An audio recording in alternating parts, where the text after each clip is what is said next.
Hello guys! Welcome back again to my channel. This is the continuation of my latest video, yung Thanksgiving Fellowship ng Philippine Values Education Program. So, ito yung part 2. So, let's go! Bye! Binigyan tayo na, binigyan niya kami, even ako po, lahat tayo ng privilege para mabutin yung mga kabataan na ito. Share ko lang po ng kasi meron pong mga kabataan na nagdala ni Lord na suicide at ako talaga malaki talaga yung pinagdadaan nila sa kanilang family. Meron po tayong lessons sa TED po, sa grade 10 na isa sa mga pinapin yung self-harm. And that time po, nung nabanyan yung self-harm, meron kami nakabata na bigla. And then, yun po, tinausap namin siya, nagtagal siya na open up siya ng family problem. So, marami po sa mga batang hinahawakan natin na, ang victim sila, molested, yung gender nila, nalilito pa sila, broken family, na sobrang galing sila sa parents nila, sa tatay nila. So, dapat po natin, sa tulong po ng bibenta ng Panginoon, yun po yung mga batang nililidge out natin. Ganun po kalaki yung burden na nilalagay sa atin ng Panginoon, na hindi ka basta-basta volunteer lang tayo, pero inaabot natin itong mga batang ito na nangangailangan ng liwanag, nangangailangan ng pag-asa na tayong matatagpuan lang sa ating Panginoon. So, papasalamat ako sa Panginoon kasi isa mo tayo sa ginamit. So, yung bata ko na iyon na lumapit, halo-halo yung problem niya. Nahanap niyo po yung love, hindi lang sa kapatid, kundi sa Panginoon. So, nakasama na po namin siya sa simbahan, nagpabautismo na po siya. Hindi lang yun, may iba pong mga bata na galing sa Pibenta na invite na din namin po sa church. Marami po na kada session, na nasya po talaga sila ng gospel at tumatanggap kay Jesus. Tumatanggap po kay Jesus, naka-accept po sila ng Bible. Isa rin po sa pinapasalamat ko sa Panginoon, dahil hindi lang po yung mga bata yung nakaabot, tutuloy po yun, sinort na yung nagawa ng way, para pati po yung parents nila maabot. Yung bata po lang binibigis na actually nagawa, yung isa po, nabigis na po namin yung parents. Yung isa naman po, nadadalaga, pupuntahan na po namin yung kanyang magbunta, kaya pinagbabawalan mo talaga yung bata na sumama. To the point na sabi, kapag sumama ka dyan, ipapabalin kayo namin yung teacher nyo, so yung coach nyo.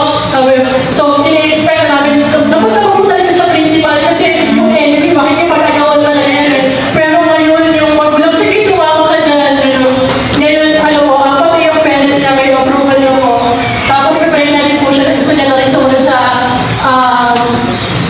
discount po, gusto niya na rin po mag-bautismo. So, pray na pati po yung mga parents nila, sabi nila na po na lahat po tayo isa yung puso, na hindi lang basta sa room, mag-share yung message, pero magkaroon po talaga ng impact yung life natin. I just want to share po, bago ako mag-end, meron po siyang sinend sa akin na message.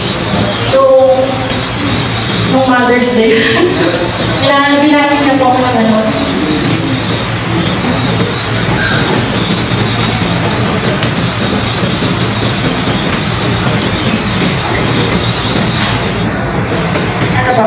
sabi niya, Happy Mother's Day.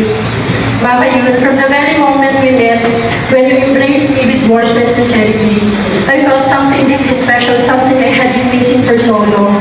A genuine motherly love that expects nothing in return, but gives everything. Thank you for your first hug and for every hug since then.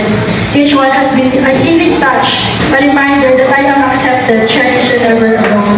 You've been more than just a church mother to me. You've been a guiding light gently, but firmly reminding me of God's truth, and encouraging me to stay on the path He has set for me, and inspiring me to keep walking even when my steps falter. Your kindness isn't just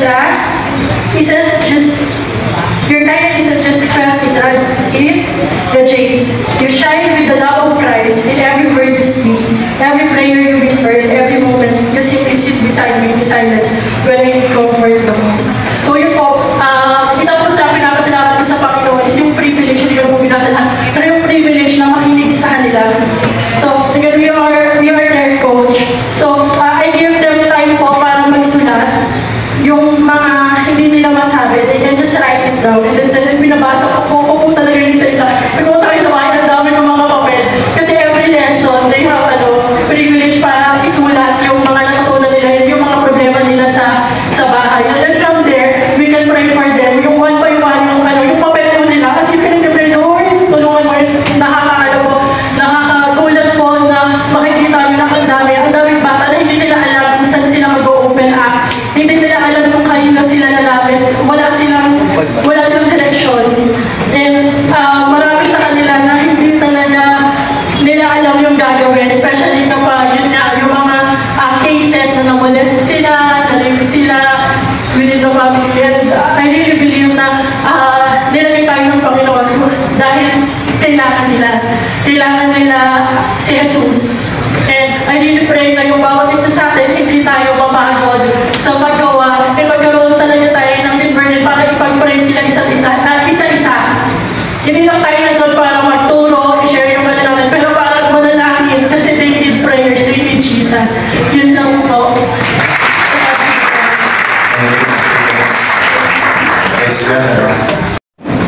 Ay bunga ng PVEP. Amen? Pwede. So reminders lang, no? We need to impact these spheres. Pag may sinabi sa atin, go to the government office. Pray, go. Di ba? And pinaka-importante, huwag natin kalimutan yung number 5, family. Pakisabi natin na family. Alam nyo, ang church, hindi po nag-umpisa sa church building. Ang church, hindi po nag-umpisa sa institution. Church began in the family. It began with the family who Jesus had, His disciples. Family, it began with family. So huwag natin kalimutan po yan. Minsan, we put so much time in ministry, so much time sa career, sa trabaho, kung ano man yun. God is saying, how is your family? Because church began with family. Kaya ito, tayo po ay family. PVEP family. Amen? Republic Act 1163, malakas pa po yan, tuloy-tuloy yan. Let's pray and hope na this year, pag nag-reconvene ulit ang Senate, na ma-move, na i-amend ang Republic Act 11163, again, yan ay hindi lang po holiday on the last Monday of each January, each year. Hindi lang po siya batas, that it says there na gamitin ang Biblia for the moral fiber of the community. Gamitin ang Biblia, the Word of God, for good governance. Yan po ang sinasabi ng batas na yan. Praise God. Ngayon, anong gagawin nila? I-amend na gagawin na full-blown non-working holiday. And then the program of discipleship sa looban po ng batas na yan ay may pondohan, tuloy-tuloy ang pag-distribution not only in the Bible, but the workbook and the discipleship program. Yan po din ang partner ng PVEP. Amen? So, tulungan talaga, tulungan. Sino na kailangan ng Bibles? You let us know. Between PVEP at National Bible Day, bigyan natin ng mga Bibles sa ating mga young people. Amen? Okay. Pakisabi natin lahat divine. Siyempre, meron tayong sariling divine dito, no? Miss Divine. Talaga. But anong ibig sabihin nun? It means the hand of God. God's orchestration. Hindi natin maipaplano yan. Kahit ilang generasyon mo planuhin. Kahit kano kadaming pera mo and resources, no matter how powerful you are, what position you have. But when you say divine, only God has the glory. Only God can do it. Amen? The hand of God is on it. May mga papakita lang ako sa yung picture, no? I want to boast on God because, wow, ito na lang talaga, I will boast on God because, tinan mo ito. Tumingnan tayo, baka hindi pa nakita sa likod. Tingnan niyo sa likod din mo. Wow, look at this. Ha? Palapakan natin ang Diyos. Palapakan natin ang God divinely put you together for such a time as this. For such a a purpose as this. Kailangan ng bansa natin to. At alam nyo, inggit nga ang Japan eh. Kagabi, at a few nights ago, may kasama ko. Siya ay, kung sabihin mo man ay, ano man tawag sa ngayon, delegate from Japan. Siya rin po yung representative ng National Prayer Breakfast that every year ginaganap po sa Washington DC sa Amerika. Sino po kasama nung last February? Si President Donald Trump na nakasama po nila. Nakasama ko nung isang gabi. Nung narinig niya po yung PVEP natin, sabi ko, what else do you do? Sabi ko, we have our Philippine Values Education Program. What? What is that? In-explain ko, oh, Japan needs that. Sabi ko, wait, I thought, you know, in Japan, it's established, young age, they teach values, discipline. Tama po ba? Alam niyo? They don't teach science, mathematics sa first few years. They teach values. Pero sabi nila, yeah, but not with the Word of God. We can teach values, but whose values? Man's values? The country's values? But you are sharing with the values that comes from the Word of God. Japan needs that. Sabi niya, oh, may discipline. Oo, nag-aamo. Oo, may ano. Pero, no God, sabi niya. So, praise God. Amen?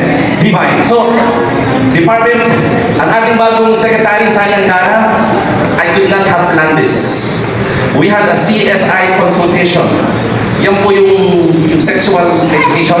Naalala niyo po na gusto nilang ipasa sa bagong ng batas. You remember that? A few months ago? I was not planning to be in this forum. Bigla na lang akong tinawagan the night before to attend. Hindi ko akalain nandun yung mga ibang bishops at yung mga leaders of religious groups all over the country. Leaders to ha. So maybe there were about 30 to 40 of us. Biglaan na lang. Tinawagan ako ni Sister Angeli Pangilinan Valenciano, asawa ko ni Brother Gary Valenciano. Darating ba siya mamaya? Huwag ka So anyway, bigla akong tinawagan, I sat down, I don't even know what it's about. Masasabi lang, Pastor Jonathan, you need to come. Just come. I know you do values, but come. Hindi nga pangayaan kung ano yung values. Ano yung ginagawa mo? PPV something, values. Basta, you need to come and be in this forum. Yung pala pinag-uusapan nila, asking for consultation. Because pinapa-review ng Presidente sa kanila, itong CSI, ano ba to? Will we allow this in our school? Alam niyo na yung storya without giving you details. Ang sagot po ni Brother Sani, no, we will review this with your support and assistance.